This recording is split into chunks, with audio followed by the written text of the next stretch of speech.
Hello students, मैं पीयूष राजपूत और आपका अपना चैनल पीयूष कोचिंग क्लासेस। तो बच्चों, आज हम पढ़ने जा रहे हैं इलेक्ट्रिक फ्लक्स। इसमें हम देखेंगे कि इलेक्ट्रिक फ्लक्स क्या होता है, उसका एक्सप्रेशन क्या है और फिर उस पर बेस्ड न्यूमेरिकल करेंगे। लेकिन बच्चों, इलेक्ट्रिक फ्लक्स पढ़ने से पहले हम देखेंगे कि एरिया वेक्टर क्या है। आज से पहले हमने देखा था कि जो एरिया होता है वो एक स्केलर क्वांटिटी होता है, उसकी कोई डायरेक्शंस नहीं, उसका सिर्फ मैग्नीट्यूड होता है। लेकिन हम कहीं पर जैसे इलेक्ट्रिक फ्लक्स में हम एरिया को एज ए वेक्टर कंसिडर करते हैं। अब दिमाग में बच्चों ये आता है कि अगर एरिया एक वेक्टर क्वांटिटी है तो उसकी डायरेक्शंस क्या होगी। अगर हम उसकी डायरेक्शंस को स्पेसिफाइड कर दें तो अलग अलग सरफेस के लिए क्या क्या डायरेक्शंस होगी वो सब देखते हैं। तो सबसे पहले देखते हैं बच्चों एरिया वेक्टर। आज से पहले हमने एरिया को क्या देखा था बच्चों, एक स्केलर क्वांटिटी की तरह ट्रीट किया, लेकिन हम इलेक्ट्रिक फ्लक्स में उसे हम एज ए वेक्टर कंसीडर करेंगे। अब आता है दिमाग में कि डायरेक्शंस क्या लें, इसके एक स्पेसिफाइड डायरेक्शंस क्या होती है। तो बच्चों, हम इसकी डायरेक्शंस को हमेशा आउटवर्ड और उस सरफेस की नॉर्मल लेते हैं। हमेशा ध्यान रखना, जैसे ये बोर्ड है, जैसे ये रूम आपको नजर आ रहा है या दीवार नजर आ रही है, तो जो भी हम इसकी डायरेक्शंस लेंगे वो हमेशा बाहर की ओर होगी और उस सरफेस के नॉर्मल होगी। क्लियर है इतनी बात? तो क्या हुआ, जैसे ये एक सरफेस है, एक प्लेनर सरफेस ली हुई है। क्लियर है इतनी बात? तो इसकी जो डायरेक्शंस होगी वो हम किधर लेंगे, हमेशा आउटवर्ड डायरेक्शंस में लेंगे। ये इस क्या होगी, इसकी डायरेक्शंस है। क्या बताया मैंने कि जब भी हमारा कोई प्लेनर सरफेस है तो उस प्लेनर सरफेस के लिए जो हम एरिया की डायरेक्शंस लेंगे वो डायरेक्शन हमेशा उस सरफेस की आउटवर्ड और नॉर्मल होगी। क्लियर है इतनी बात? अब आता दिमाग में, अगर सरफेस कैसी है, कर्व्ड सरफेस है। कैसी है बच्चों? Curved surface. तो कैसे करेंगे?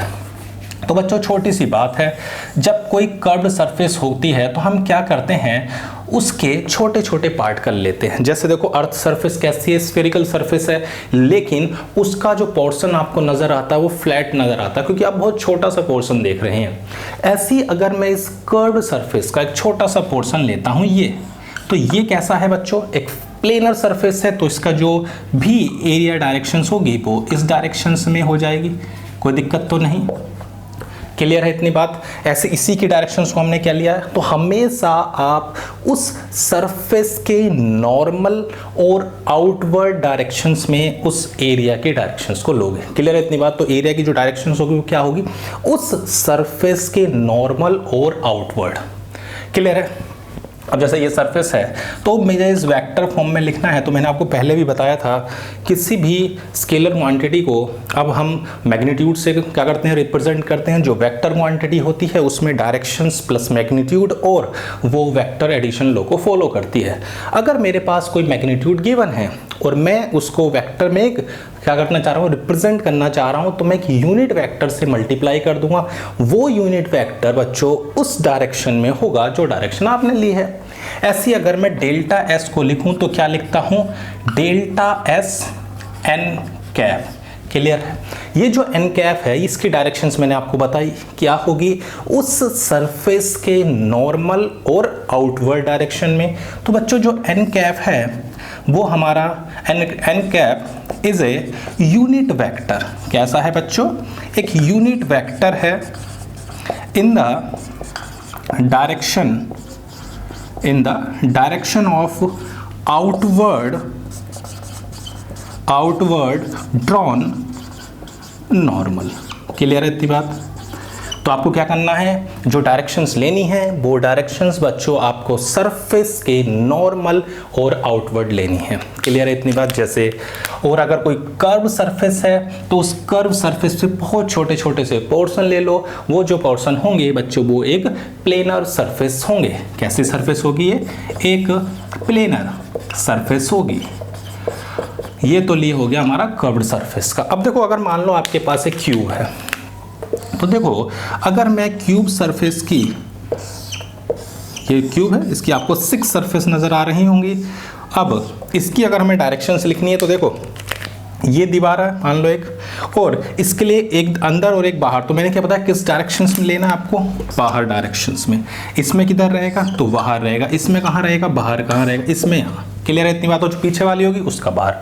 तो हमेशा जो डायरेक्शंस आप लोगे वो आउटवर्ड और उस सरफेस के नॉर्मल लेनी है। क्लियर है बात। काफ़ी यूज़ होगा इलेक्ट्रिक फ्लक्स में। तो मैंने क्या बताया कि जो एरिया होता है वो हमने आज तक देखा था कि स्केलर क्वांटिटी है, लेकिन इलेक्ट्रिक फ्लक्स में उसे बच्चों हमें कंसिडर करते हैं एक वेक्टर क्वांटिटी, और उसकी डायरेक्शंस हमेशा सरफेस के नॉर्मल और आउटवर्ड होगी। क्लियर है इतनी बात, कोई दिक्कत तो नहीं। चलो भाई जल्दी से इसको लिखे। अब देखते हैं बच्चों हम किसको, इलेक्ट्रिक फ्लक्स को। कोई दिक्कत तो नहीं है। चलो भाई, तो एरिया वेक्टर हमारा हो गया। बस हमें दिमाग में एक छोटी सी बात याद रखनी है, जो भी डायरेक्शन लेनी है वो डायरेक्शन सरफेस के नॉर्मल और आउटवर्ड लेनी है। चलो अब देखते हैं बच्चों हम इलेक्ट्रिक फ्लक्स। देखो बच्चों, इलेक्ट्रिक फ्लक्स की अगर बात करें तो बच्चों ये फ्लक्स वर्ड सुनते ही आपके दिमाग में क्या आता है। तो बच्चों जो फ्लक्स है एक्चुअल में एक लैटिन वर्ड होता है। कौन सा वर्ड है ये बच्चों, जो फ्लक्स है वो एक लैटिन वर्ड है जिसका मतलब होता है टू फ्लो। ठीक है बच्चों, क्या मतलब होता है इसका, टू फ्लो। अब फ्लो वो किसी का भी हो सकता है। Flow may be of air, water, और आप कह सकते हो और electric field through any surface. Clear है इतनी बात। तो फ्लक्स का मतलब सिंपल सा क्या हुआ कि फ्लक्स का मतलब होता है टू फ्लो, किसी भी सरफेस से फ्लो होना। किस चीज़ का, एयर का हो, वाटर का हो, लेकिन हम यहाँ पर किसे देखेंगे, तो यहाँ पर हम देखेंगे इलेक्ट्रिक फील्ड को, क्योंकि हम देख रहे हैं electric flux.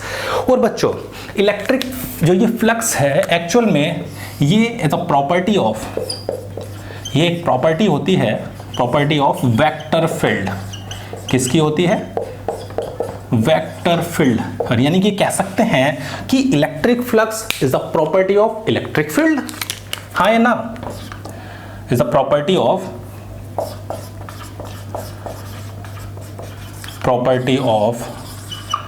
Electric field. Clear है इतनी बात। तो दो चीजें हमें समझ में आ गई कि जो फ्लक्स होता है उसका सिंपल सा मतलब है फ्लो, उस सरफेस से किसी चीज का फ्लो होना। अब वो फ्लो एयर, वाटर या इलेक्ट्रिक फील्ड का हो सकता है। इलेक्ट्रिक फील्ड को मैंने आपको बताया था पिछली क्लास में हम किससे रिप्रेजेंट कर रहे थे, इलेक्ट्रिक फील्ड लाइन से। तो किसी भी सरफेस से किसका फ्लो, इलेक्ट्रिक फील्ड लाइंस का। थोड़ा थोड़ा आने लगा। और फ्लक्स का मतलब क्या होता है मैंने, the property of vector field. तो ये is the property of electric field. Clear है इतनी बात। चलो बच्चों, तो मैंने ये बताया कि इलेक्ट्रिक फ्लक्स आपके समझ में आ गया होगा क्या है।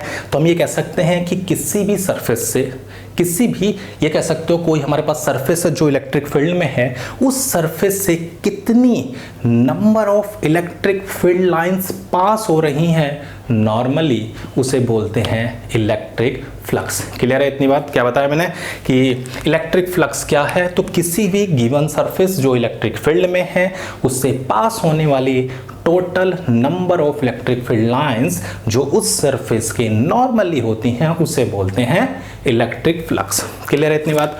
और एक चीज और ध्यान रखना, इलेक्ट्रिक फ्लक्स जो होता है वो एनालॉगी है किसकी, electric flux is analogous to,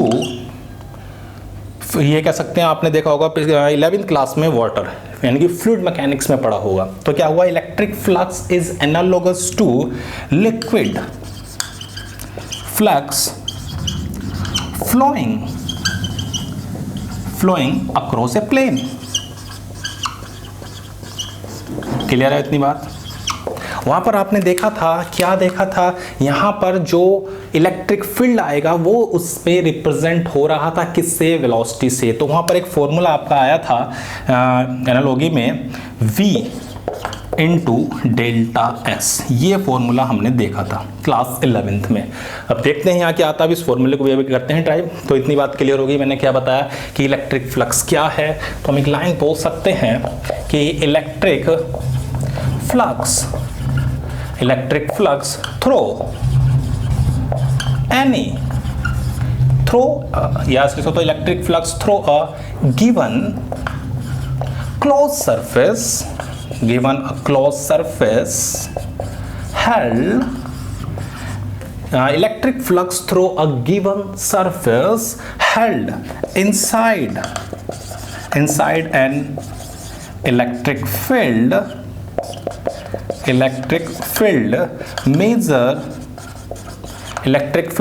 measure of total number of electric field lines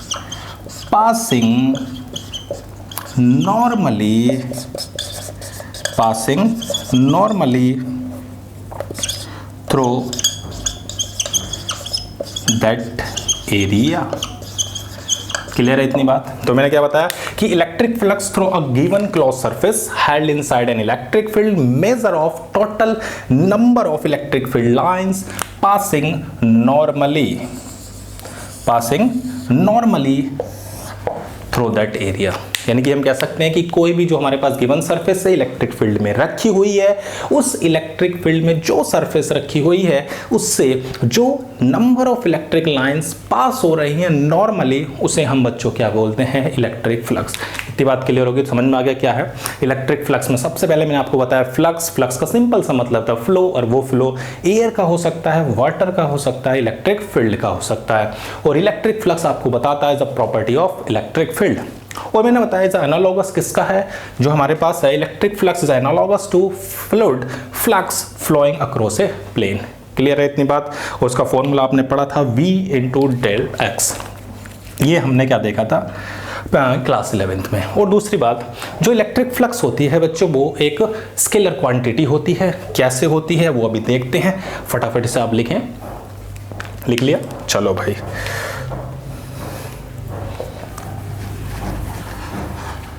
अब देखते हैं कि भाई कैसे एक्सप्रेशन आता है। इतनी बात समझ में आ गई कि भाई इलेक्ट्रिक फील्ड लाइन जो नॉर्मली सरफेस से पास हो रही है वो हमारी किसको देती हैं बच्चों, तो वो हमारी इलेक्ट्रिक फ्लक्स के बारे में बता रही हैं। इतनी बात हमारी क्लियर हो गई। चलो भाई आगे देखते हैं अब।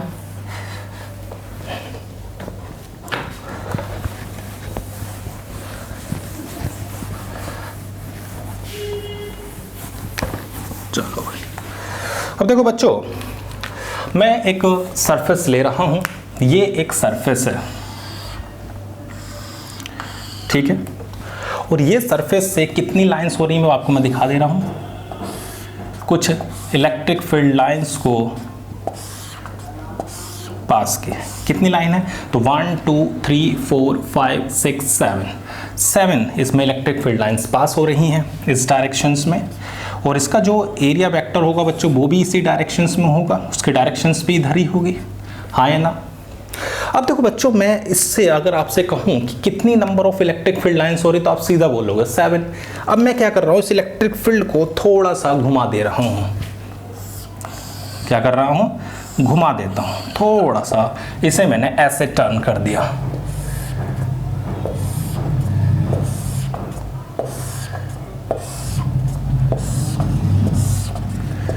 सही है। अब देखो कितनी लाइन है, 1 2 3 4 5 6। हमारे पास कितनी लाइन होगी बच्चों, 6 लाइन्स इसमें आपको पास होती हुई नजर आ रही होंगी। कितनी है, नंबर ऑफ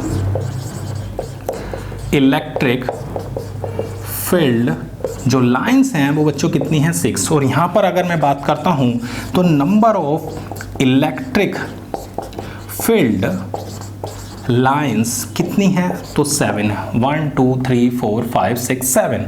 और यहाँ पर कितनी है, 1 2 3 4 5 6। कितनी है, 6। अब इसका जो एरियल वेक्टर होगा बच्चों वो इस डायरेक्शंस में होगा। इलेक्ट्रिक फील्ड इस डायरेक्शंस में है, एन कैप। अब देखो, हम ये तो कह नहीं सकते कि कितनी नंबर ऑफ लाइंस हैं। तो मैं एक बात ये बोल सकता हूँ कि हमारा जो इलेक्ट्रिक फ्लक्स है क्या है, electric flux is proportional to किसके, E इंटू डेल्टा एस के। यही तो कहेंगे कि भाई कितनी नंबर ऑफ लाइंस पास कर रही हैं, लेकिन यहां पर नहीं कह सकते। अब देखो यहां पर मैं अगर ये कहूं आपसे कि यहां पर ओरिएंटेशंस में देखें तो नंबर ऑफ लाइंस क्या हो गई हैं, कम हो गई हैं। अब अगर मैं कंपोनेंट कर देता हूं, अगर ये एंगल कितना है, थीटा है, और मैं क्या कर दूं, कंपोनेंट कर दूं, जिस डायरेक्शन में हमारा क्या था, डेल्टा एस था, तो उसका एक कंपोनेंट इस डायरेक्शन में कर दिया, या आप इलेक्ट्रिक फील्ड का कंपोनेंट कर दो, किसी का भी कर सकते हो। तो जो बच्चों फ्लक्स होगा, यहाँ पे E4 इलेक्ट्रिक फील्ड के लिए दिखा रहा है, तो ऐसे हो जाएगा E delta S cos theta. मैंने क्या करा, इस इलेक्ट्रिक फील्ड का जो होता है उसे कंपोनेंट कर दिया, कोई दिक्कत नहीं। आप इसको ऐसे भी लिख सकते हो, E cos theta into delta S. हम ये नहीं कह सकते बच्चों की जो फ्लक्स है वो E इंटू डेल्टा एस के इक्वल है, इक्वल नहीं बोल सकते। क्यों नहीं बोल सकते, अगर हमने phi is equal to E into delta x देखा, तो हमने अगर ओरिएंटेशंस में हल्का सा भी चेंज किया तो नंबर ऑफ इलेक्ट्रिक लाइंस तो बदल गई। तो हम क्या बोल रहे हैं कि phi is equal to E delta S cos theta, यानी कि हम इसको कह सकते हैं E वेक्टर और इन दोनों का डॉट प्रोडक्ट। हाँ या ना, कोई दिक्कत तो नहीं है, समझ में आ गई बात। और ये केस यानी कि अगर हम कहें कि जब थीटा की वैल्यू 0 होगी, क्या होगी बच्चों, जब थीटा हमारा 0 होगा तो उस केस में सबसे 90 लिख दिया, 0 होगा, उस केस में सबसे ज़्यादा नंबर ऑफ लाइंस पास कर रही होंगी और फ्लक्स की वैल्यू भी मैक्सिमम होगी। हाँ या ना, यानी कि वो ये वाला केस होगा कि जब इलेक्ट्रिक फ्लक्स मैक्सिमम होगा, यानी कि जिस डायरेक्शंस में इलेक्ट्रिक फील्ड लाइंस हैं वही डायरेक्शंस किसकी हो, डेल्टा एस की हो, तो उस केस में थीटा की वैल्यू 0 और मैक्सिमम इलेक्ट्रिक फ्लक्स होगा। हाँ या ना। अब ऐसे हो जाए कि मैं, ये तो हो गया फर्स्ट केस, सेकंड केस बच्चों में यहाँ दिखा दे रहा हूँ। अगर मैं ऐसे ले लेता हूँ सरफेस इस तरह से, अब इस तरह से लेंगे तो ये तो हो गई इलेक्ट्रिक फील्ड लाइंस, और इसका जो एरियल वेक्टर होगा बच्चों वो किधर होगा, ऊपर होगा ऐसे। तो इन दोनों के बीच में कितना एंगल है, 90 डिग्री, थीटा 90, तो कोस 90 क्या होगा, 0 होगा। थीटा की वैल्यू हो गई 90 और फ्लक्स हमारा हो गया 0। क्लियर है इतनी बात, कोई दिक्कत तो नहीं। और अब देखो ये दो हैं वेक्टर क्वांटिटी, और आपने पढ़ा है कि अगर दो वेक्टर क्वांटिटी, क्या बच्चों, अगर दो वेक्टर क्वांटिटी की हम डॉट प्रोडक्ट करते हैं तो जो रिजल्ट आता है वो एक स्केलर होता है। तो हम ये कह सकते हैं कि इलेक्ट्रिक फ्लक्स कैसी क्वांटिटी है, एक स्केलर क्वांटिटी है। हाँ या ना, कोई दिक्कत तो नहीं है। अब यूनिट की अगर बात करूं तो देखो यूनिट में हम देख रहे हैं इलेक्ट्रिक फील्ड की आपने देखी थी न्यूटन पर कूलम, और एरिया की आपने देखी है मीटर स्क्वायर। तो अगर मैं यूनिट की बात करता हूं तो क्या हो जाएगी, न्यूटन पर कूलम इंटू मीटर स्क्वायर, या newton metre square coulomb inverse. हाँ या ना। डायमेंशन की अगर बात करते हैं, चलो उसे भी देख लेते हैं। तो डायमेंशन होती है बच्चों m1 L3 T-3a-1। सही है, ये इसकी डायमेंशन हो गई, ये इसकी यूनिट हो गई, और ये हमारी क्या हो गई, स्केलर क्वांटिटी।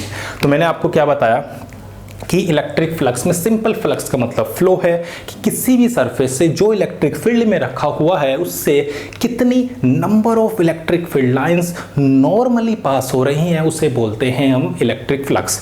इलेक्ट्रिक फ्लक्स को मैं E इंटू डेल्टा एस नहीं बोल सकता, कि हाँ ये बोल सकता हूँ कि E इंटू डेल्टा एस के प्रोपोर्शनल है। क्यों है कि अगर हम इसको हल्का सा भी रोटेट कर रहे हैं तो number of electric field lines जो पास हो रही हैं वो चेंज हो रही हैं, वो जैसे ही चेंज हुई तो फिर तो बात गलत हो गई। तो हम इसलिए क्या बोलते हैं कि phi is equal to E dot delta S, यानी कि इन दोनों वेक्टर क्वांटिटी का डॉट प्रोडक्ट। ये मैक्सिमम कब होगा, जब इन दोनों के बीच का एंगल 0 होगा। मिनिमम कब होगा, जब थीटा 90 होगा। और दूसरी बात, जो बच्चों इलेक्ट्रिक फ्लक्स होता है वो पॉजिटिव भी हो सकता है। कैसी है, तो बच्चों ये जो है आपका मे बी पॉजिटिव, नेगेटिव और 0 कुछ भी हो सकता है। मे बी पॉजिटिव, नेगेटिव और 0। पॉजिटिव कब होगा, जब थीटा 0 90 के बीच में होगा, 90 से बड़ा हुआ तो कैसा हो जाएगा, निगेटिव हो जाएगा। और 0 कब होगा, जब थीटा की वैल्यू 90 होगी। क्लियर है इतनी बात, कोई दिक्कत तो नहीं। चलो तो फटाफट लिखो, बढ़ते हैं आगे। तो बच्चों अब देखते हैं कि अगर हमारा इलेक्ट्रिक फील्ड कैसा है, नॉन यूनिफॉर्म है, तो उसके लिए क्या एक्सप्रेशन आता है। अब हम क्या ले रहे हैं, electric field is non uniform. चलो भाई, अब नॉन यूनिफॉर्म है, यानी नॉन यूनिफॉर्म का मतलब आप समझते हैं कि जो डिफरेंट पॉइंट पर डिफरेंट डायरेक्शंस और मैग्नीट्यूड दिखा रहा है वो हमारा नॉन यूनिफॉर्म है। मैंने क्या लिया, एक सरफेस ले लिया ऐसे, ठीक है बच्चों। इस सरफेस पर छोटे छोटे से प्लेनर सरफेस यानी छोटे छोटे से एलिमेंट कंसिडर कर लिए। मान लो एक छोटा सा सरफेस एरिया यहाँ लिया हुआ है। अब इसमें इलेक्ट्रिक फील्ड की डायरेक्शन ये है और इसकी जो यूनिट यानी कि नॉर्मल की डायरेक्शंस है वो ये है, एंगल θ1 ले लिया। ऐसे और भी ले सकते हैं, मान लो मैंने एक यहाँ लिया हुआ है, इसकी डायरेक्शंस ये दिखा रखी हैं, इलेक्ट्रिक फील्ड ये है, इसका नॉर्मल ये है, एंगल ये है θ2। ऐसे मैंने n नंबर ऑफ एलिमेंट्स लिए हुए हैं, कोई दिक्कत वाली बात। तो बच्चों जो फ्लक्स होगा वो फ्लक्स क्या होगा, तो आपको पता है फ्लक्स का फॉर्मूला भी मैंने आपको लिखा था, क्या आया था, delta phi E is equal to E into delta S, ये आया था फॉर्मूला। अब ये सभी एलिमेंट्स के लिए मैं लिख रहा हूं, तो क्या आएगा, जो फ्लक्स आएगा वो बच्चों हो जाएगा E1 delta S1, E2 delta S2 and so on En delta Sn। Clear है इतनी बात, n एलिमेंट हमने लिए हुए थे और इसके लिए हमने फ्लक्स लिख दिया। क्लियर है। क्या मैं बच्चों इसको ऐसे लिख सकता हूं, अगर मैं समेशन साइन लगा दूं और EI डेल्टा SI और I की वैल्यू 1 से लेके n तक लिख दूं, कोई दिक्कत तो नहीं है। क्लियर है इतनी बात। अब देखो बच्चों, मैं क्या कर रहा हूं, नंबर ऑफ एलिमेंट्स को तो बढ़ा रहा हूं। जब सोचो कि ये नंबर ऑफ एलिमेंट्स बढ़ते रहेंगे और मैं इनफाइनाइट क्यों ले जाऊंगा, तो जो एरिया होगा वो कितना छोटा हो जाएगा, स्मॉल हो जाएगा जो एरिया है। यानी कि ऐसा समझो कि बच्चों कि जो हमारा n है वो इन्फिनिटी की ओर जा रहे हैं और जो ये डेल्टा S होगा बच्चों वो 0 की ओर जा रहा होगा, हाँ या ना। और I is equal to 1 to n EI delta SI। Clear है। तो मैं क्या इसको ऐसे लिख सकता हूं, तो फाई E आ जाएगा integration E dot ds close integral, कोई दिक्कत तो नहीं। ये जो आपको दिखाया हुआ गोला सा है ये क्या है, सरफेस इंटीग्रेशन। ये जो आपको दिखाया हुआ है surface integration, surface integration is a close surface, close surface, surface of integration is a close surface. कैसी सरफेस का इंटीग्रेशन करना है आपको, तो बच्चों वो इंटीग्रेशन आपके लिए क्लोज सरफेस का होगा। ये किसको दिखा रहा है, क्लोज इंटीग्रल। किसको बच्चों, क्लोज इंटीग्रल। जो भी आपको सरफेस लेनी है वो सरफेस आपकी क्या होगी, क्लोज्ड होगी। तो surface of integration as a close surface. Clear है इतनी बात, कोई दिक्कत तो नहीं। तो मैंने क्या करा, इलेक्ट्रिक फील्ड हमारा कैसा था, नॉन यूनिफॉर्म था, ठीक है। मैंने एक सरफेस ली, उस सरफेस पर n नंबर ऑफ एलिमेंट्स को लिया। एक एलिमेंट ये है जिसका एरियल वेक्टर इस डायरेक्शंस में, इलेक्ट्रिक फील्ड ये दिखाया, उनके बीच का एंगल कितना है, θ1 है। ऐसे दूसरा तीसरा चौथा ऐसे कितने सारे ले लिए, n। उन सभी के लिए मैंने फ्लक्स लिखा। अब अगर बच्चों मैं n को तो बड़ा करता चला जा रहा हूं तो सिंपल सी बात है, ये जो सरफेस एरिया होगा ये छोटा होता चला जाएगा। तो क्या मैं इसको ऐसे लिख सकता हूं, और ये जो आपको बीच में गोला सा नजर आ रहा है ये दिखाता है क्लोज इंटीग्रल को, यानी कि जो सरफेस है वो इंटीग्रेशन हमारी क्लोज सरफेस को दिखा रही है। क्लियर है इतनी बात, कोई दिक्कत तो नहीं। चलो भाई फटाफट से इसे लिखो। अब देखो बच्चों, इसमें एक कॉन्सेप्ट और यूज होता है सॉलिड एंगल का, उसे भी देखते हैं। किसका कॉन्सेप्ट है, सॉलिड एंगल। काफी अच्छा इसमें इंपॉर्टेंट यूज है उसका, क्वेश्चनों को इजी कर देता है वो, उसे भी देख लेते हैं कि क्या कहता है ये सॉलिड एंगल कॉन्सेप्ट है। आपने डेफिनेशंस तो पढ़ी ही होगी सॉलिड एंगल की। चलो भाई देख लेते हैं एक बार। Solid angle. ये बच्चों हमारे पास एक सरफेस ले ली हमने, ये एक सरफेस है। चलो भाई ऐसे ले लेते हैं एक सरफेस को, इसका जो ये नॉर्मल होगा इसका ऐसे है, इधर मैंने ले लिया ds, और ये जो सॉलिड एंगल है मैं इसको ले रहा हूँ डी ओमेगा। सही है, ये हमारा क्या है, सॉलिड एंगल है। ये एंगल मैंने थीटा ले लिया तो उसका जो कंपोनेंट हो जाएगा वो हो जाएगा ds cos थीटा, और जो डिस्टेंस है उसे मैंने मान ली r। तो जो सॉलिड एंगल होता है वो हमारा होता है ds cos theta upon r square.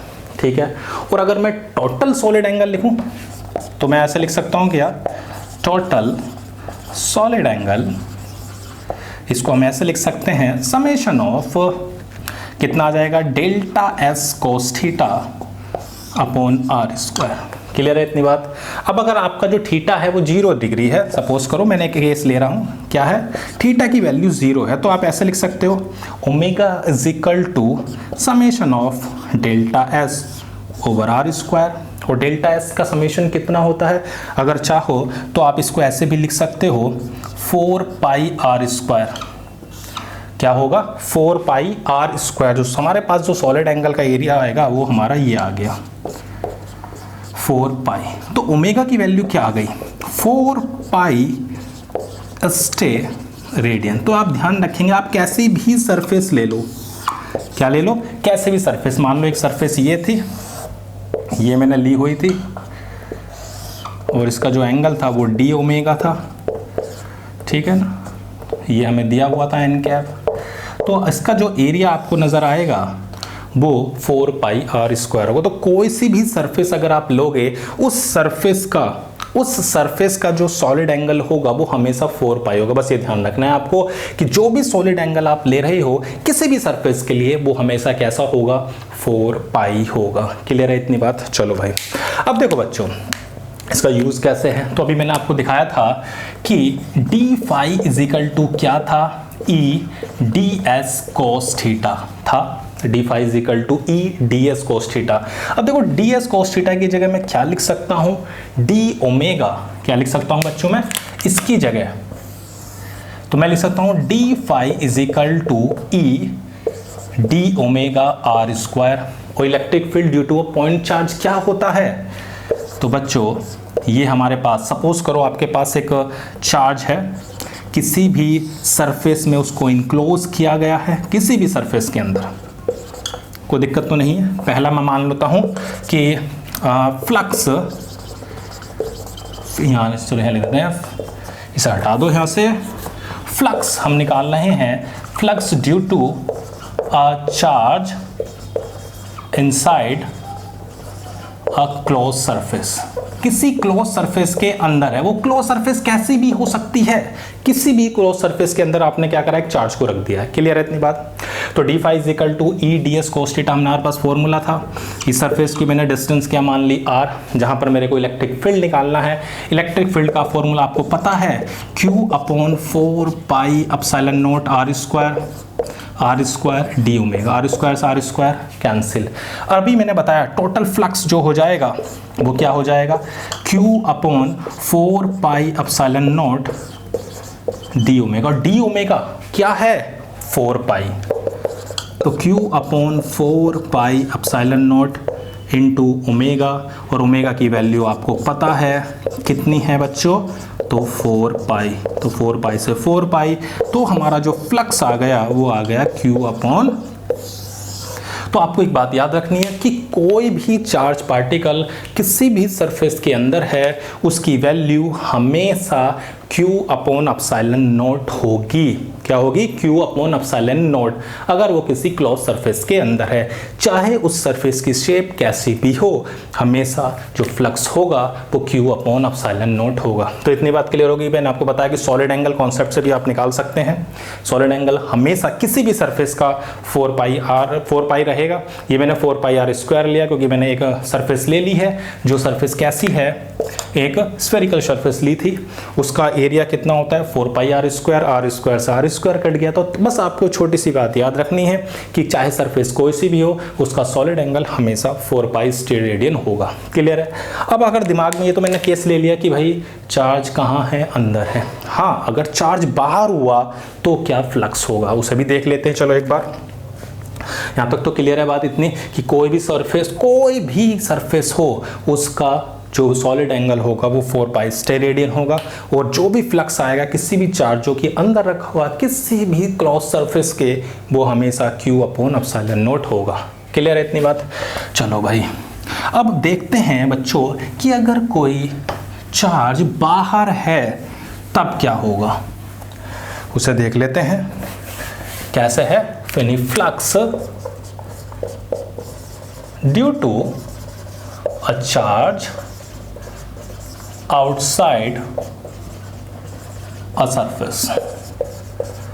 चलो भाई, ये कोई सरफेस है, ये चार्ज पार्टिकल है। क्लियर है। यहां से इलेक्ट्रिक फील्ड लाइंस जा रही हैं।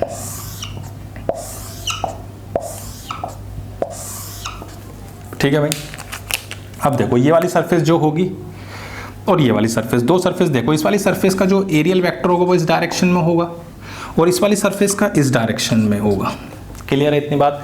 यानी कि जो इलेक्ट्रिक फील्ड, अगर मैं इस सरफेस को देखूं तो उन दोनों के बीच का एंगल क्या है बच्चों, 0 है, और इन दोनों के बीच का एंगल कितना है, तो भाई 180 है।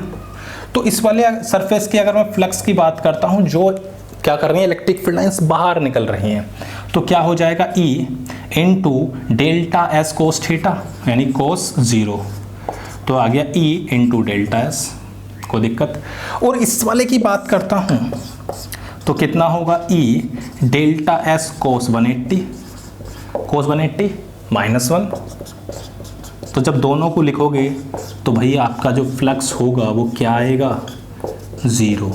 तो आप ये कह सकते हो कि अगर कोई भी चार्ज पार्टिकल कहाँ रखा हुआ है, उस सरफेस के बाहर है, तो हमेशा जो फ्लक्स होगा बच्चों वो 0 होगा। तो दो बातें समझ ली कि अगर कोई भी चार्ज पार्टिकल अंदर रखा हुआ है तो फ्लक्स Q/ε0 है, अगर कोई भी चार्ज पार्टिकल बाहर रखा हुआ है तो फ्लक्स हमारा क्या होगा, 0 होगा। तो इतनी बात क्लियर है। तो मैंने आपको क्या बताया कि इलेक्ट्रिक फ्लक्स क्या है, एक प्रॉपर्टी ऑफ इलेक्ट्रिक फील्ड है। ये कहता है कि अगर कोई भी सरफेस इलेक्ट्रिक फील्ड में रखा हुआ है तो उससे पास होने वाली इलेक्ट्रिक फील्ड लाइंस, कौन सी लाइंस, जो उस सरफेस के नॉर्मल होती हैं, उसको बोलते हैं हम इलेक्ट्रिक फ्लक्स। सिंपल सी बात है, यानी कि number of electric field lines passing normally through that area is known as electric flux. Formula आया phi = E into delta S. E vector और डेल्टा एस की हमारी क्या है, डॉट प्रोडक्ट। एक स्केलर क्वांटिटी है, पॉजिटिव भी हो सकती है, नेगेटिव भी हो सकती है और 0 भी हो सकती है। फिर मैंने आपको बताया कि अगर इलेक्ट्रिक फील्ड नॉन यूनिफॉर्म है तो उसके लिए आपके लिए फॉर्मूला आया E.ds क्लॉज इंटीग्रल के अंदर। क्लियर है इतनी बात। फिर मैंने आपको बताया कि अगर सॉलिड एंगल आप ले रहे हैं तो किसी भी सरफेस का जो सॉलिड एंगल होता है वो हमेशा 4 पाई होगा। अगर कोई चार्ज अंदर है तो उसकी वजह से इलेक्ट्रिक फ्लक्स हमेशा Q/ε0 होगा, और अगर बाहर है तो उसकी वजह से इलेक्ट्रिक फ्लक्स हमेशा 0 होगा। तो क्लियर है इतनी बात। चलो बच्चों, अब शुरू करते हैं इस पर बेस्ड न्यूमेरिकल। तो बच्चों, फर्स्ट क्वेश्चन क्या कह रहा है कि find the total flux associated with the surface shown in figure. हमें 3 फिगर दिए हुए हैं और उनसे पूछा गया है कि टोटल फ्लक्स क्या होगा। चलो भाई, जब भी टोटल फ्लक्स निकालो तो हमारे पास एक फॉर्मूला है phi = E.ds cos थीटा। आप ऐसे लिख सकते हैं E.ds। क्लियर है इतनी बात। अब देखो, इसकी अगर हम देखें तो इस वाली सरफेस और ये हमें अगर देखा जाए तो एक कर्व्ड सरफेस है, ठीक है भाई, और ये वाला पोर्शन है और एक ये वाला पोर्शन है। सबसे पहले देखो इनके बीच का एंगल। अगर मान लो इसका जो एरियल वेक्टर है वो इधर है, तो अगर हम इसकी बात अगर करते हैं तो इन दोनों के बीच में कितना एंगल है बच्चों, तो 0 डिग्री है। क्लियर है इतनी बात। तो क्या फ्लक्स हो जाएगा, सिंपल E.ds cos 0, यही तो रहेगा। यानी कि जो आएगा वो सिंपल E.ds हो जाएगा। cos 0 क्या होता है, 1, तो E.ds ये आ जाएगा। क्लियर है। अब अगर इन दोनों की बात करें तो देखो बच्चों, इलेक्ट्रिक फील्ड की डायरेक्शंस तो ये है और एरियल वेक्टर आपको ये नजर आ रहा है, कितना एंगल है 90, और cos 90 क्या होता है बच्चों, तो cos 90 तो 0 होता है। तो इन दोनों की वजह से जो फ्लक्स मिलेगा वो फ्लक्स हमारा क्या होगा, 0 होगा। चलो भाई अब इधर देखो, इसका एरियल वेक्टर इधर है, इलेक्ट्रिक फील्ड इधर है, कितना एंगल है, तो 180 डिग्री, और cos 180 क्या होता है, तो -1। तो जो फ्लक्स होगा वो ई डी एस cos 180 यानी कि माइनस का ई डी एस होगा। क्लियर है इतनी बात। अब ये प्लस का, एक प्लस का है और एक माइनस का, तो टोटल फ्लक्स क्या हो गया, 0 भाई, कट जाएगा। तो पहले सरफेस की वजह से जो टोटल फ्लक्स आ रहा है बच्चों वो 0 होगा। क्लियर है इतनी बात। चलो अब इस पर आते हैं। अब देखो, अगर मैं कहीं पर भी, आप देखो कोई भी सरफेस ले लो, ये लिया आपने छोटा सा पोर्शन, तो इसका जो एरियल वेक्टर होगा वो इसी डायरेक्शन में होगा, क्योंकि हमेशा सरफेस के जो नॉर्मल होता है वो सेंटर से पास करता है, वो इलेक्ट्रिक फील्ड भी लाइन सेंटर से आ रही है, तो इन दोनों के बीच का जो एंगल हुआ बच्चों वो क्या हुआ, 0 डिग्री। क्लियर है बात। अगर मैं बी की बात कर रहा हूं तो कितना एंगल है बच्चों, थीटा आपका 0 डिग्री है, कितना है, 0 डिग्री। क्लियर है। चलो भाई, तो फ्लक्स लिखते हैं, तो फाई इज इक्वल टू क्या हो जाएगा, ई डी एस कोस 0, कोस 0 क्या होता है, 1। अब हमें सरफेस एरिया लिखना है, तो क्या सरफेस एरिया होगा, इसका जो सरफेस एरिया होता है बच्चों वो कितना होता है, 2 पाई आर स्क्वायर, तो कितना हो जाएगा, E into 2 pi R square. Clear है इतनी बात। चलो भाई अब देखो सी में, अगर इसका एरियल वेक्टर की बात करते हैं तो बच्चों उसकी डायरेक्शन तो कुछ ऐसे होगी, इसका जो एरिया वेक्टर होगा उसकी डायरेक्शन किसी एंगल पर है, मान लेते हैं थीटा एंगल पर है इससे, ds। क्लियर है इतनी बात। चलो अब अगर हम c के लिए लिखते हैं तो फाई आ जाएगा e ds cos theta. Clear है। ये ds cos थीटा क्या है, तो अगर आप देखो ds का जो कंपोनेंट आया वो ये आया, तो ये जो होगा वो सिर्फ ये वाला सरफेस देगा, हाँ या ना। यानी कि अगर मैं ds का जो कंपोनेंट कर रहा हूँ ds cos थीटा, वो एक्चुअल में हमें प्रोजेक्शन यानी कि हॉरिजॉन्टल प्रोजेक्शन ऑफ क्या दे रहा है, हमारा ds वेक्टर। हम लिख सकते हैं कि ये चीज़ जो है, देखो बच्चों ये जो आपको नज़र आ रहा है एक्चुअल में ये कौन है, हॉरिजॉन्टल प्रोजेक्शन ऑफ ds, या आप da लिख सकते हैं, आपकी इच्छा है, क्या बोल सकते हैं, हॉरिजॉन्टल प्रोजेक्शन ऑफ ds। और हॉरिजॉन्टल प्रोजेक्शन मतलब ये वाला एरिया, नीचे वाला एरिया, ये एरिया कितना होता है बच्चों, पाई आर स्क्वायर। तो हमारा जो फ्लक्स आ गया वो आ गया ई पाई आर स्क्वायर। क्लियर है इतनी बात, कोई दिक्कत तो नहीं। तो इस वाले केस में तो देखो कोई दिक्कत इसलिए नहीं थी क्योंकि इलेक्ट्रिक फील्ड और जो एरिया वेक्टर है उन दोनों के बीच का एंगल 0 था, लेकिन यहाँ पर आया थीटा। जब हमने कंपोनेंट किया ds cos थीटा तो एक्चुअल में वो क्या दे रहा है, हमें हॉरिजॉन्टल प्रोजेक्शंस प्रोवाइड कर रहा है, ये वाला पोर्शन जो आपको नीचे वाला है। और नीचे वाला एरिया क्या होता है, पाई आर स्क्वायर। पहले वाले में क्या था, 290 पे थे वो तो 0 हो गए, जितना फ्लक्स इसका आया था इसका ठीक अपोजिट आया था, वो दोनों मिलाकर 0 हो गए।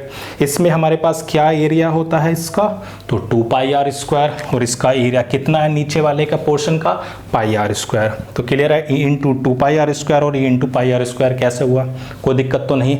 चलो तो फटाफट लिखो, देखते हैं नेक्स्ट क्वेश्चन। तो बच्चों सेकंड क्वेश्चन क्या कह रहा है, तो total electric flux emanating from a close surface enclosing an alpha particle. मैंने आपको बताया था कि कोई भी अगर चार्ज पार्टिकल किसी भी क्लोज सरफेस के अंदर है तो उसकी वजह से बच्चों जो फ्लक्स होता है वो हमारा क्या होता था, Q अपॉन एप्सिलॉन नॉट, अभी बताया था। और अल्फा पार्टिकल पर कितना चार्ज होता है, तो 2e चार्ज होता है किस पर, अल्फा पार्टिकल पर। E क्या है, चार्ज ऑन इलेक्ट्रॉन। तो हमारे पास आ गया 2e upon epsilon not. Clear है इतनी बात, कोई दिक्कत तो नहीं। चलो भाई अब देखो थर्ड क्वेश्चन कह रहा है सरफेस एलिमेंट हमें दिया हुआ है, ds वेक्टर हमें दिया हुआ है 5i कैप। ओके, इस प्लेस एन इलेक्ट्रिक फील्ड हमें गिवन है 4i plus 4j plus 4k, हाँ या ना। हमारे पास फ्लक्स होता था E डॉट ds कोई दिक्कत तो नहीं। ई डॉट डी एस रख दो वैल्यू, तो हमारे पास आएगा 5i कैप 4i 4j और 4k, कोई दिक्कत तो नहीं। अब देखो i हमने पढ़ा है कि i डॉट i कितना होता था बच्चों 1, i dot j is equal to होता था 0, i dot k is equal to होता था 0। मतलब अगर हम i की i से करते थे तो 1 मिलता था, याद करो डॉट प्रोडक्ट में, और i की चाहे j से करो k से करो तो क्या मिलता था 0। तो i डॉट i कितना हो जाएगा 1, तो 5 4 कितना हो गया 20, तो ये हो गया newton metre square coulomb inverse. Clear है इतनी बात, कोई दिक्कत तो नहीं, समझ में आ गया। क्या बताया मैंने कि कोई भी चार्ज अगर किसी क्लोज सरफेस के अंदर है तो जो भी फ्लक्स होगा वो हमेशा Q अपॉन एप्सिलॉन नॉट होगा, और अल्फा पार्टिकल के लिए जो चार्ज होता है बच्चों वो कितना होता है 2e। क्लियर है। फॉर्मूला देखा भी 5 equal to E dot D S, E पता है डी एस पता है, सिंपल डॉट प्रोडक्ट कर दी, आंसर आ गया। क्लियर, फटाफट लिखो। देखते हैं नेक्स्ट क्वेश्चन। तो बच्चों फोर्थ क्वेश्चन क्या कह रहा है, consider a uniform electric field. हमें जो इलेक्ट्रिक फील्ड दिया हुआ है बच्चों वो किस डायरेक्शन में दिया हुआ है, एक्स एक्सिस में। ठीक है भाई, इलेक्ट्रिक फील्ड की डायरेक्शंस हमें पता है, किस डायरेक्शन में है तो एक्स एक्सिस में। अगर ये एक्स एक्सिस है, ये वाई एक्सिस है और ये हम क्या ले लेते हैं जेड, तो इलेक्ट्रिक फील्ड की जो आपको डायरेक्शंस नजर आ रही है वो किस डायरेक्शंस में है तो एक्स एक्सिस में। ठीक है भाई, कह रहा है calculate the flux of this field through square surface of area इतना, और वो ये किसके पैरेलल है वाई जेड। तो बच्चों देखो एक्स ये है तो वाई जेड ऐसे होगा, ऐसे तो होगा। अगर ये वाई जेड है तो इसका जो एरिया वेक्टर होगा वो किस डायरेक्शन में होगा, एक्स में। यही तो वाई जेड है, तो इसका जो वाई जेड का नॉर्मल होगा वो किस में होगा, एक्स में होगा। तो एरिया वेक्टर भी इधर ही हो गया, दोनों के बीच में एंगल कितना हो गया 0। तो आपका फ्लक्स हो गया ई डेल्टा एस कोस 0। इलेक्ट्रिक फील्ड है 3 इंटू 10⁻³ अब देखो ये कितना है 10 सेंटीमीटर स्क्वायर, तो इसे आप चेंज कर सकते हैं किस में, तो ये होगा 10 इंटू 10⁻⁻⁴ सेंटीमीटर स्क्वायर में था, इसे मीटर में चेंज कर दिया, कोई दिक्कत तो नहीं। तो ये कितना आ जाएगा 3 न्यूटन पर कूलम मीटर स्क्वायर। क्लियर है, क्यों समझ में आया। ये जो सेंटीमीटर स्क्वायर था इसे किस में चेंज करा बच्चों, मीटर स्क्वायर में। तो मीटर स्क्वायर यानी कि 1 मीटर में 100 सेंटीमीटर, तो 10⁻⁻⁴ कोई दिक्कत नहीं है। चलो भाई, अब देखो ये 3 और 1 4 0 पूरे हो गए, तो इससे ये कैंसिल हो गया 3। सेकंड पार्ट क्या कहता है इसका कि वो कितने डिग्री पर है, अब 60 डिग्री पर। यानी कि ऐसे समझ लो पहले वो ऐसे था, अब वो थोड़ा सा ऐसे हो गया, यानी कि जो कितने डिग्री पर हो गया है वो 60 डिग्री पर हो गया। एक्स एक्सिस से कितना 60 डिग्री, तो इन दोनों के बीच का एंगल भी कितना होगा बच्चों 60 डिग्री होगा। तो जो सेकंड पार्ट है उसमें सिर्फ फ्लक्स आ जाएगा ई डेल्टा एस को 60। इलेक्ट्रिक फील्ड है 3 इंटू 10⁻³ डेल्टा एस है 10 इंटू 10⁻⁻⁴ इंटू को 60, तो ये आ जाएगा 1.5 newton metre square coulomb inverse. कोई दिक्कत तो नहीं, बस आपको ये देखना है कि दोनों के बीच में कितना एंगल है इलेक्ट्रिक फील्ड और एरिया वेक्टर में, और सिंपल सा फॉर्मूला है phi = E delta S cos theta. Clear है इतनी बात। चलो तो भाई फटाफट लिखो, देखते हैं नेक्स्ट क्वेश्चन। तो बच्चों क्वेश्चन नंबर 5 क्या कह रहा है, uniform electric field EXI cap. हमारे पास जो इलेक्ट्रिक फील्ड है वो है EXI कैप, किस जब x की वैल्यू 0 से बड़ी है। और दूसरा दिया हुआ है E = -EXI कैप, यानी कि ये तब है जब x की वैल्यू 0 से छोटी है।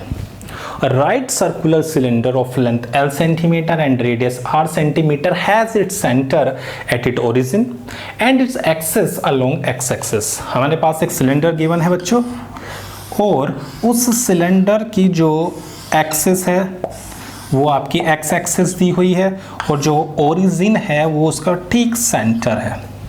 यानी कि इधर जो इलेक्ट्रिक फील्ड होगा वो इस डायरेक्शन में होगा, और जो इधर इलेक्ट्रिक फील्ड है वो इस डायरेक्शन में हमें दिया हुआ है। एक बार माइनस में है तो एक प्लस में है।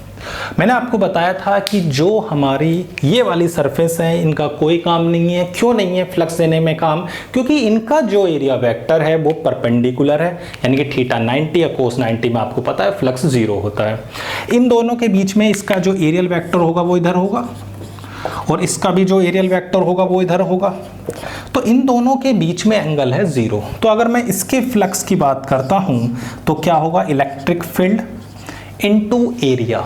एरिया यानी कि इसका कितना एरिया है बच्चों? Simple pi R square. कितना है? Pi R square. और आर आप समझ सकते हैं रेडियस सेंटीमीटर में, मीटर में चेंज करेंगे तो 10⁻⁴ हो जाएगा। क्लियर है इतनी बात? इसका फ्लक्स भी यही होगा बच्चों। कितना?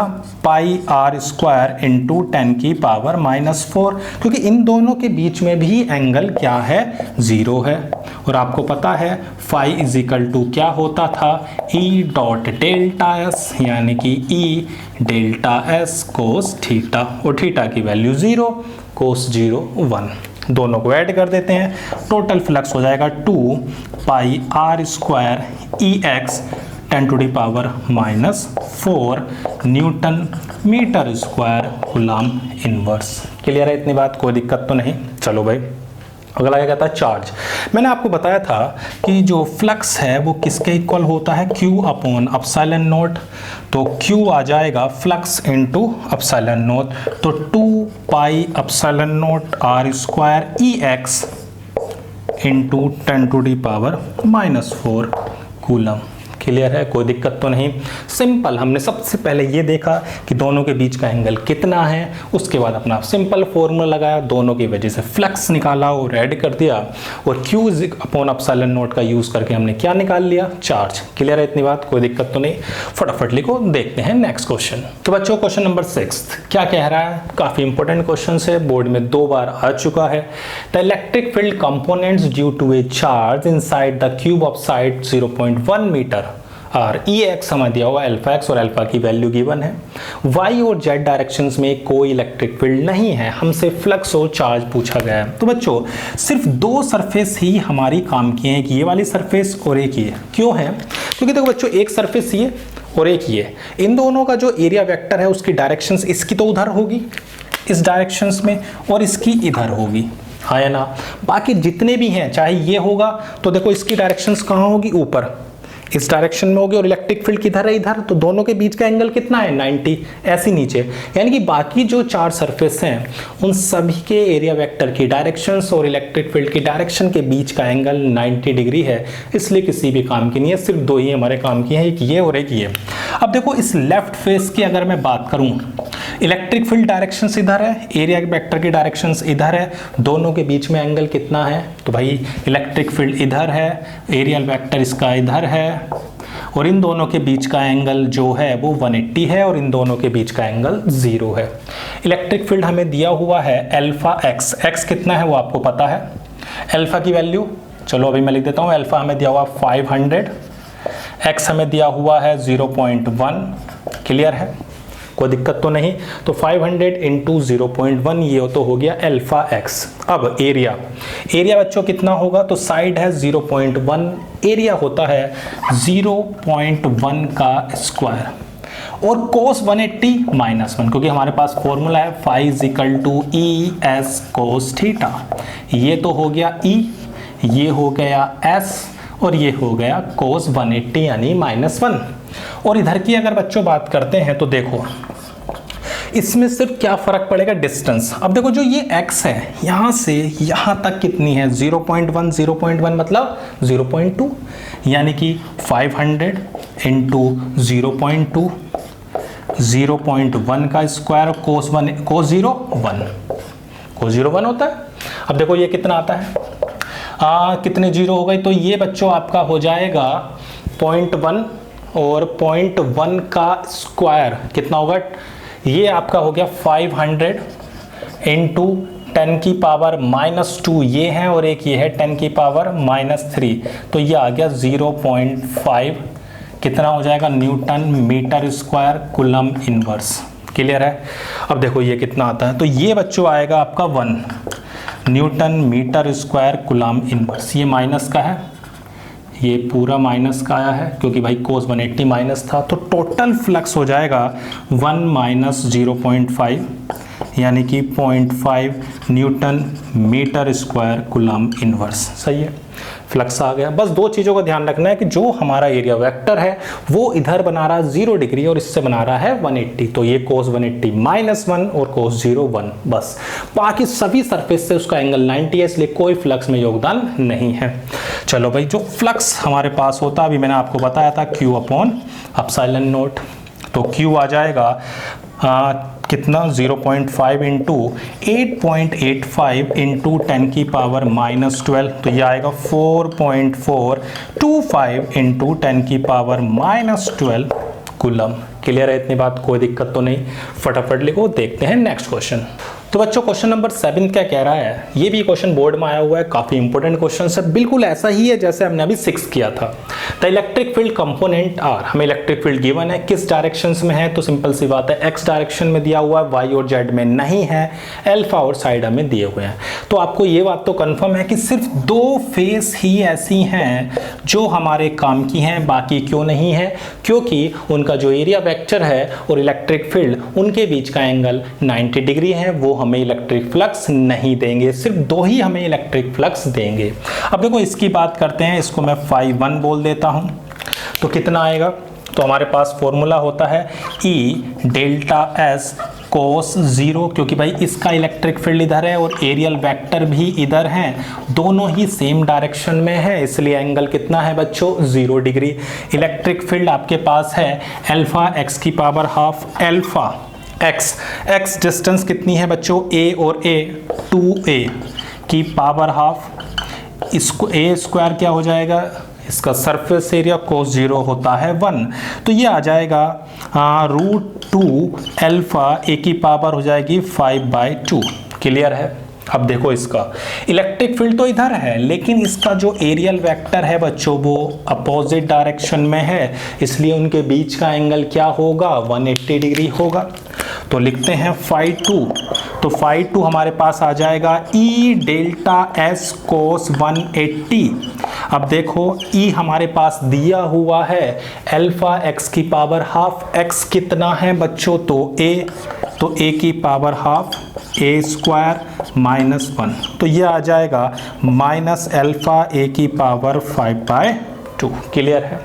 टोटल फ्लक्स निकाल देते हैं बच्चों, टोटल फ्लक्स हो जाएगा √2 अल्फा a की पावर 5/2 माइनस अल्फा a की पावर, इसमें से कॉमन ले लेते हैं, अल्फा a की पावर 5/2 √2 -1। अब चाहो तो वैल्यू रख दो, अल्फा की वैल्यू कितनी है तो 800 है, a की वैल्यू कितनी है तो 0.1 है। क्लियर है इतनी बात। √2 कितना है बच्चों, √2 -1।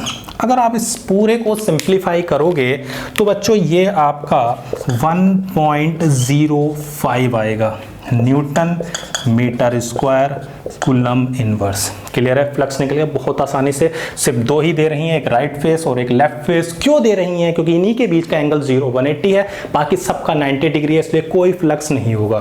ओके, अब फ्लक्स के बाद हम चार्ज निकाल सकते हैं, तो phi is equal to Q upon epsilon naught, तो Q हो जाएगा phi एप्सिलॉन नॉट। फ्लक्स कितना आया था 1.05, 8.85 इंटू 10 की पावर -12। क्लियर है। आप इसकी मल्टीप्लाई करोगे तो लगभग 9.27 इंटू 10 की पावर -12 कूलम। क्लियर है इतनी बात, कोई दिक्कत नहीं, आसान सा क्वेश्चन था। तो बच्चों आज की क्लास में हमने देखा इलेक्ट्रिक फ्लक्स क्या है, उससे पहले हमने देखा एरिया एक एज ए स्केलर था, लेकिन फ्लक्स में हम उसे एज ए वेक्टर कंसीडर कर रहे हैं, उसकी डायरेक्शन को निकालना सीखा। फिर उसके बाद हमने इलेक्ट्रिक फ्लक्स देखा, फिर थोड़ा सा कॉन्सेप्ट देखा किसका बच्चों, सॉलिड एंगल का, और फिर हमने बच्चों कुछ न्यूमेरिकल किए इंपॉर्टेंट। तो आज की क्लास में सिर्फ इतना ही। Thank you.